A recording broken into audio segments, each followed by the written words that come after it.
ఓం శ్రీమాత్రే నమః. శ్రీ మంగళ చండికా స్తోత్రం. ఈ స్తోత్రాన్ని మంగళవారం లేదా శుక్రవారం వినడం ద్వారా లేదా పఠించడం ద్వారా మనకు ఆ జగన్మాత యొక్క అనుగ్రహం సంపూర్ణంగా లభిస్తుంది. శ్రీ మంగళ చండికా స్తోత్రం అథవా మంగళ గౌరీ స్తోత్రం. ఓం హ్రీం శ్రీం క్లీం సర్వపూజ్యే దేవి మంగళ చండికే.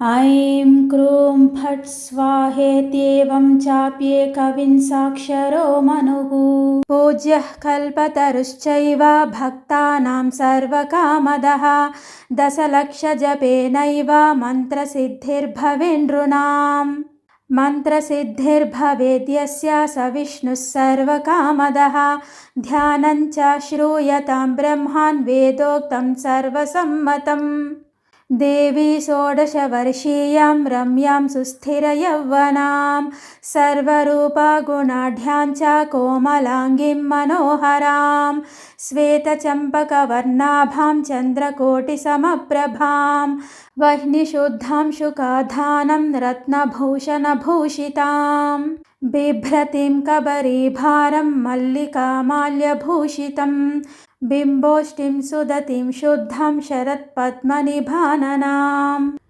ईशाद्धास्य प्रसन्नास्यां सुशीलोत्पललोचनां जगद्धात्री च दात्री च सर्वेभ्यः सर्वसम्पदां संसारसागरे घोरे पीतरूपां वरां भजे देव्याश्च ध्यानमित्येवं स्तवनं श्रूयतां मुने प्रयतः सङ्कटग्रस्तो येन तुष्टावशङ्करः शङ्कर उवाच रक्ष रक्ष जगन्मातर्देवी मङ्गलचण्डिके संहर्ति विपदं राशिर्हर्षमङ्गलकारिके हर्षमङ्गलदक्षे च हर्षमङ्गलचण्डिके शुभे मङ्गलदक्षे च शुभमङ्गलचण्डिके मङ्गले मङ्गलार्हे च सर्वमङ्गलमङ्गले सतां मङ्गलदे देवी सर्वेषां मङ्गलालये पूज्या मङ्गलवारे च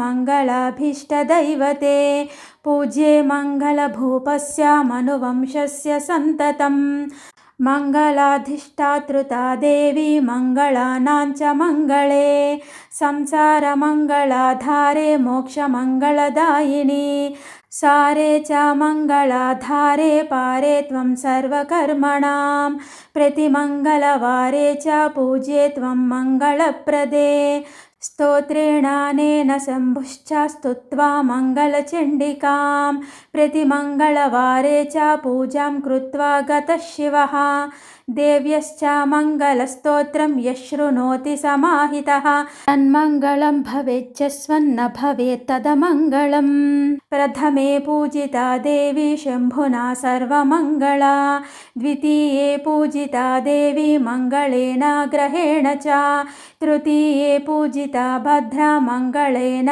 नृपेण च चतुर्थे मङ्गले वारे सुन्दरीभिश्च पूजिता पञ्चमे मङ्गलाकाङ्क्षैर्नैर्मङ्गलचण्डिका पूजिता प्रतिविश्वेषु विश्वेशः पूजिता सदा ततः सर्वत्र सम्पूज्या सा बभूव सुरेश्वरी देवादिभिश्च मुनिभिर्मनुभिर्मानवैर्मुने देव्याश्च मङ्गलस्तोत्रं यः शृणोति समाहितः तन्मङ्गलं भवेच्चस्वन्न भवेत् तदमङ्गलम् वर्धन्ते तत्पुत्रपौत्रा मङ्गलं च दिने दिने इति श्री ब्रह्मवैवर्ते द्वितीये प्रकृतिखण्डे नारदनारायण संवादे मङ्गलोपाख्याने तत्स्तोत्रनिधिकथनं नाम चतुश्चत्वारिंशत्तमोऽध्याये मङ्गलचण्डिकास्तोत्रं सम्पूर्णम् सर्वमङ्गलमाङ्गल्ये शिवे सर्वार्थसाधिके